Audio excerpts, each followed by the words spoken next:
everyone. My name's Dave Bishop. I'm the Chief Commercial Officer at Grey Doors Group. I'm excited to be here at Loughborough and even more excited to be finally travelling again. It's been 14 months since I did my last trip, and we've come to an amazing facility here. I'm also excited that I've managed to fit into my trousers again after a long time of wearing sweatpants the last 14 months. But I think today is a really important time for corporates to review their wellness strategies and how they can implement those to improve their corporate performance.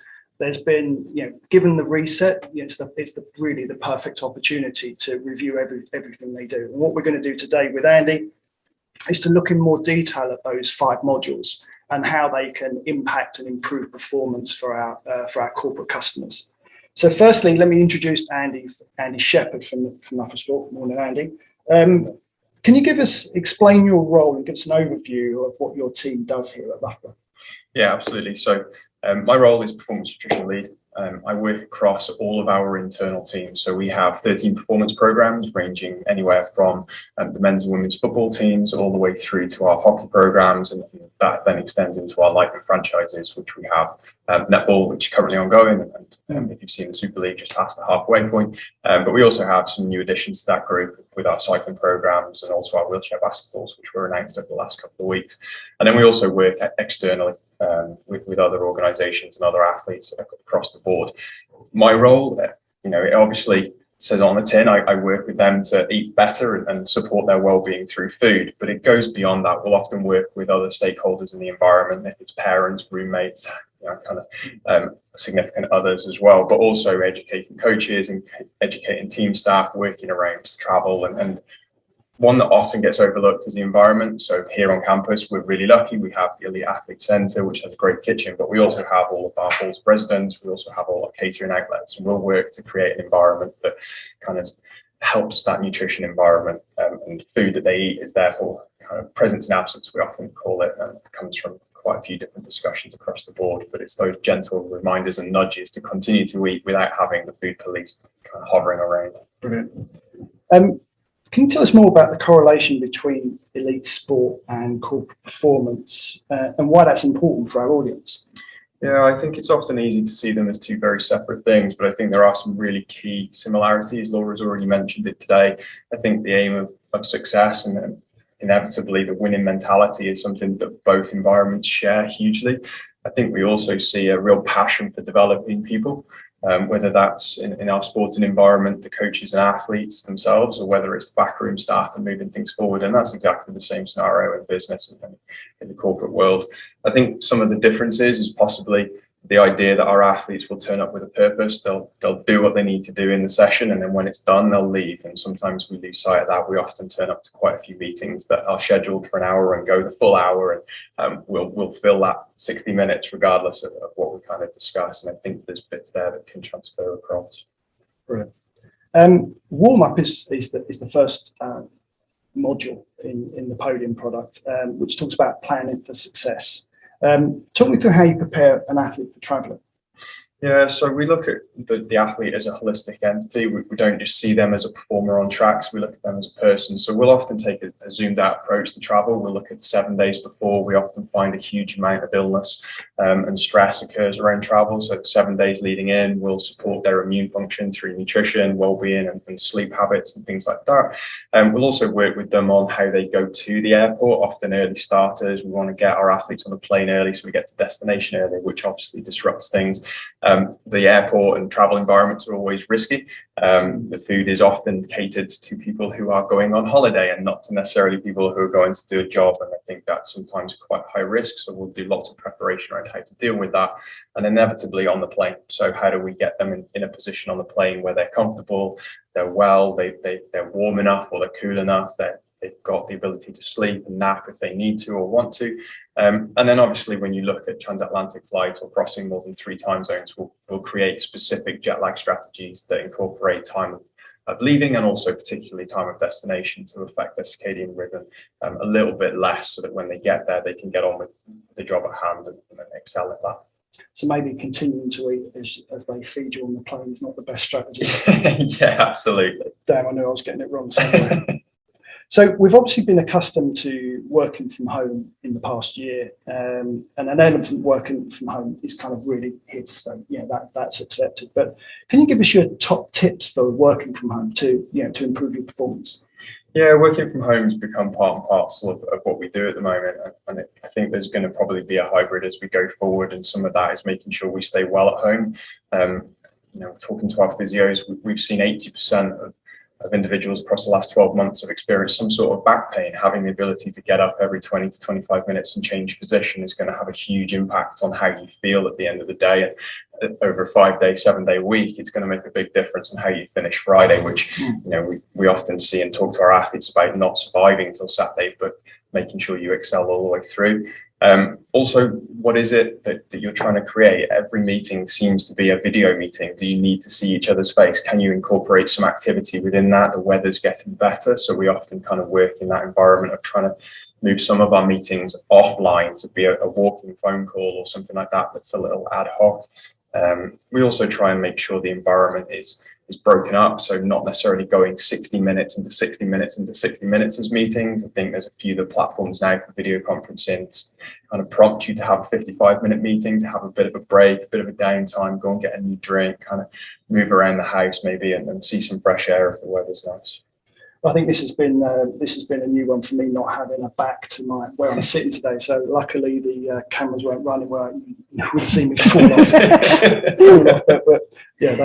we're good on that one. So Matchfit, another module in the Podium, talks about the support equipment within your role. What are the top tips on how to pack for travel? Yeah, so this is a big one, and I think often when we travel, we just take ourselves to the airport, we get on the plane and off we go. And I think there's a huge amount of creature comforts that we enjoy at home that allow us to get on with business day to day and do it really well. Anything from packing your pillow, or if you don't have room in your suitcase for a pillow because you go and hand luggage, taking your pillowcase. And hotels absolutely are set up, and unless you're in a really high grade one with the most luxury silk, cotton and very high grade pillowcases, you like sleeping on what you've got set up at home. Are you aware of what you like on the plane? Do you want to take an eye mask and earplugs? Is your environment at home very quiet and cool? Do you need to make sure that the hotel you're going to has a fan and things like that? And what happens at your destination? Do you know where the supermarkets are, where the local restaurants are, and can you feed yourself? Or do you walk off the plane and hit whatever local cuisine is in the airport, which is usually probably got a massive M that glows pretty yellow when you hit that airport? If we mention one, we'll have to mention them all. We do, yeah, that's true. Yeah. So many of us will return into office work over the coming months. What are your top tips and considerations for this return? Yeah, so I think it's making sure we thrive in that environment. So we've all gone from being in a business environment, in a work office, to being at home. And I think a lot of us have learned what works for us in that working environment now. So what is it that you want to take from your home environment to your workplace? What works well, whether that's a walking lunch, whether it's getting out in the fresh air and breaking up your day a little more religiously, whether it's getting off and having that environment of a different keyboard, a different desk setup.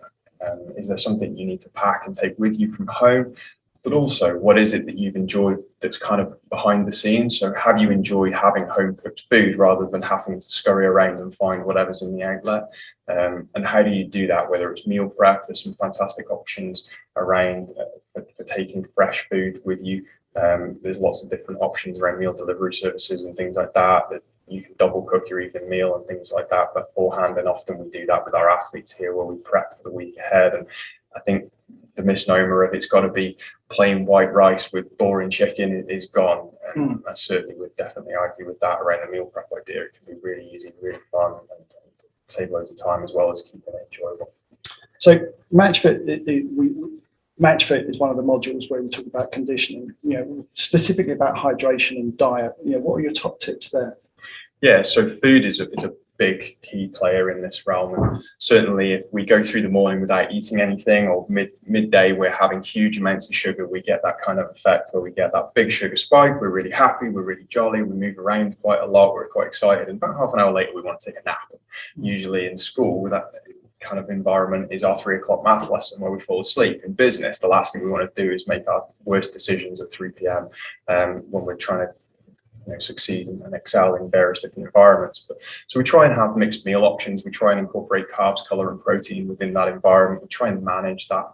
But one of the biggest things, and one of the things that we see a lot with athletes, is hydration is key. And it can have a huge impact if we're 2% dehydrated, which is very easy to do across a day if you don't have anything from when you leave home until lunchtime. In a very hot office environment, you could easily find yourself there with a change in colour of urine and things like that associated with it.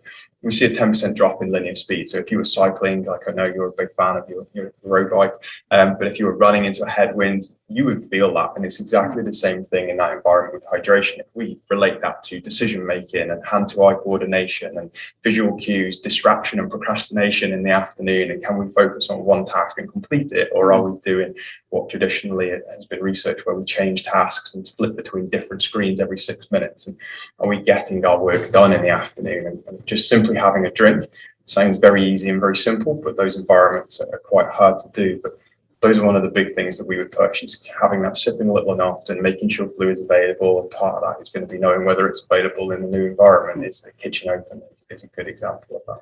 So going just taking a backward step, one of the things that we spoke about in our planning meeting was around that the tendency for everyone to just work non-stop, on the hour, on the half hour, Zoom call, Teams call. What could go wrong if you don't take breaks? How is it? Can you give us any examples, from your working with elite sport, how just working non-stop affects your performance? And can you just put that in the sense of the corporate world and maybe the decisions you make? Yeah, I think it's something that we see a lot. Is we believe that just going for longer will create better results, whether that's on the track or in the gym, or whether it's in the corporate environment. And running meetings together, having long periods where you don't have a break, it does deteriorate in terms of your productivity. It slows you down in terms of your decision making. It slows your reactions down and your ability to think clearly. But also it has a huge drop in hormone function and lots of other things that make you feel great and good. And we're coming into the summer. It's a lot easier to get outside now than it was in the winter with the poor weather. But having those breaks, having those movements stimulates that clarity of thought. It helps you detach from those meetings and allows that brain time to just be distracted, which is when often we have those the most original thoughts that we'll have. So having that time away, it's very difficult to see it as wasted time, but in reality, it actually can be the most powerful time of day. And our coaches are often encouraged to have that time where they're not doing anything and have that environment where we don't need to do more to be better. We have to do what we're doing extremely well in a shorter period of time as we can manage it and get that rest and recovery. So one of my friends who's the travel manager at Nike talks about doing a fake commute at the kind of beginning and at the end of the day to kind of reset himself from kind of home and work. Do you think there's some science behind that it does work? Yeah, absolutely, I do. And it goes beyond that. I know a lot of us in this environment here, we've made sure we've been dressed for work every day rather than sitting in a top and whatever we wanted in the bottom half. But I think having that separation and that when you go back to the office is also really important. Do you want to have that separation where you get off the bus stop early, or you park in the car park a little further away, and you create that separation where the day starts and ends? You can have that better balance for health and well-being. And you can be more present at home and be more present at work, and it doesn't just all blend together. I think really you have to look at all the modules as a whole. I don't think there's probably not elements that you can just take one product or another, or you have to take them all as a whole. But if you bring all those together, I think what's important for our audience is what's kind of positive effect will that have on kind of individual performance and corporate performance as well. So can you give some examples of where you've used these strategies and tactics and how they've affected either your elite athletes or the corporate clients that you work with here at Loughborough Sport? Yeah, so our elite athletes is always a really nice example. We work with athletes who will compete anywhere from local to international level, and working with athletes who go to the Commonwealth Games where they get on a plane, fly out to Australia and are expected to compete immediately is a big deal. That absolutely transfers across into lots of different realms, and we've had plenty of experience with putting people on podiums in those environments. In terms of corporate, we work a lot behind the scenes. So the team behind the team is often that environment, working to help them be more productive in those environments, stay well, minimize days lost. That's a huge part of what we do within sport is minimizing lost training days, lost competing days. If someone ill and they can't push the envelope and stress the body to create those adaptations, they're lost days. And it's the same thing in terms of business. We often will work with C-level executives where we're looking at trying to optimize their well-being and their health in the middle of the afternoon, but also how they manage that without getting burnt out before they need to have a couple of weeks off and complete isolation from it, and be more productive in the time that they've got available. So, well-being clearly is such an important factor of this. What's the downside of companies and corporates don't take advantage of the some of the programs that you have here at Loughborough? What could happen, particularly as we know that once people get back to travelling, once people get back to work, we don't want to fall into the same traps and issues that we had beforehand, where it's just like non-stop and and that impacts on corporate performance. What do you think are the real downsides of not taking advantage of some of the amazing stuff that you've got here at Loughborough?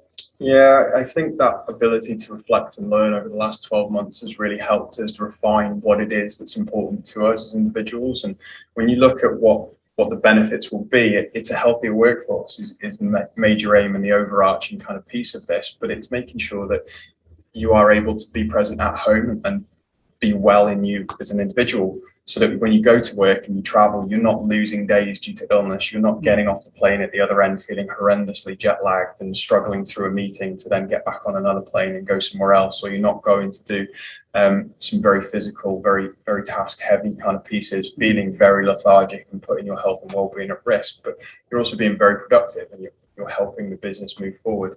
I think one of the biggest things that we've heard a lot about is burnout. And I don't think that's going to change whether we're sat in front of a monitor, whether we're back in the office. I think one of those pieces is huge. And when you push that envelope and you're consistently stressing the body through travel, it's something that is going to deteriorate your performance at the other side. And when you get home, you then have lost days as well when you get back into it. And one of the biggest pieces we do with our athletes is we monitor days lost on either side of travel. So do we lose days when we go away, and do we lose days when we come back? And if that writes off half the week, how much did we lose as a result of that we could have benefited from? So I think when we look at this holistic program and we look at the different modules, like you mentioned, and there's so much crossover between them, we're looking at improving huge amounts of production across the board and being able to put ourselves in a better place to win more often in any situation. Well, I think we'll leave it there. I think that's a great way to